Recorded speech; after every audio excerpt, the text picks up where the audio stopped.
मी गेले इतकी वर्ष जे मी तुम्हाला सांगतोय की बाहेरून येणारे जे लोंढे आहेत आपल्या सगळ्या शहरांवरती आदळणारे, याच्यातनंच ही रेल्वे कोलमडली कशासाठी? रेल्वे अपघात म्हणजे जे गेले आता रेल्वे अपघातामध्ये गेले हे दुर्दैव आहे, याच्याबद्दल काही प्रश्नच नाही. परंतु रेल्वेमध्ये, मुंबईच्या रेल्वेमध्ये रोजच्या रोज अपघात होत आहेत. असं मला नाही वाटत एकही दिवस असेल की रेल्वेमध्ये अपघात नाही झालाय, कोणाचा हात नाही गेलाय, कोणाचा पाय नाही गेलाय, कोणी गेलेलंच नाहीये, असं एकही दिवस गेलेलं नाहीये. प्रश्न असा आहे की ती रेल्वे चालते कशी, हे जगाला एक आश्चर्यच आहे. खरं तर अनेक वर्ष याच्यावरती अनेकदा मुंबईतल्या लोकांनी हा गोष्ट केंद्र सरकारला सांगितली की त्याच्यासाठी एक वेगळं महामंडळ तुम्ही करा, ते रेल्वे मंडळच वेगळं करा. कळलं का?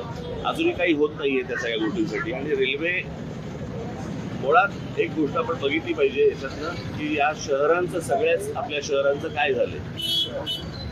नुसता हा रेल्वे पुरता मधील विषय नाहीये. मी त्या दिवशी माझ्या एका मुलाखतीमध्ये पण मी सांगितलं होतं की हा सगळ्या शहरांचा आपल्या विचका झालेला आहे. एक तर रिडेव्हलपमेंटच्या नावाखाली रस्ते नाही आहेत आणि नुसत्या उंच उंच इमारती उभ्या राहत आहेत या सगळ्या ठिकाणी.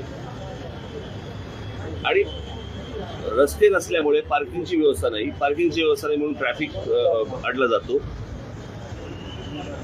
कित्येक, मी तुम्हाला आता पुण्यामध्ये पण अनेक ठिकाणी असेल, मुंबईमध्ये तर अनेक ठिकाणी आहे, अनेक ठिकाणी, ठाण्यामध्ये अनेक ठिकाणी, की जर समजा कुठे आग लागली तर फायर ब्रिगेडचा बंब नाही जाऊ शकत तिकडे आतमध्ये. अशी आपली सगळी शहरांची अवस्था झालेली आहे. कोणी शहराचं प्लॅनिंग म्हणून मागे मी म्हटलं होतं मी टाउन प्लॅनिंग नावाची काही गोष्टच नाही आपल्याकडे. मी गेले इतकी वर्ष जे मी तुम्हाला सांगतोय की बाहेरून येणारे जे लोंढे आहेत आपल्या सगळ्या शहरांवरती आदळणारे, याच्यातनंच ही रेल्वे कोलमडली कशासाठी?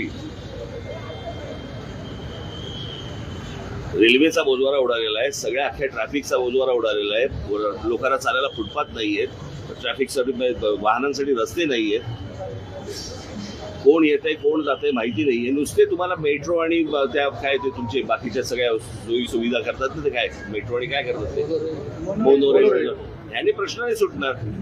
मुंबईमध्ये मोनोरेल्स आहेत, मेट्रो आहे, सगळ्या गोष्टी रेल्वे आहे, बरोबर आहे. मग गाड्यांचं रजिस्ट्रेशन थांबलं का? 2 व्हीलर 4 व्हीलरचं रजिस्ट्रेशन थांबलंय का? नाही थांबलंय. म्हणजे त्या गाड्या येतातच आहेत.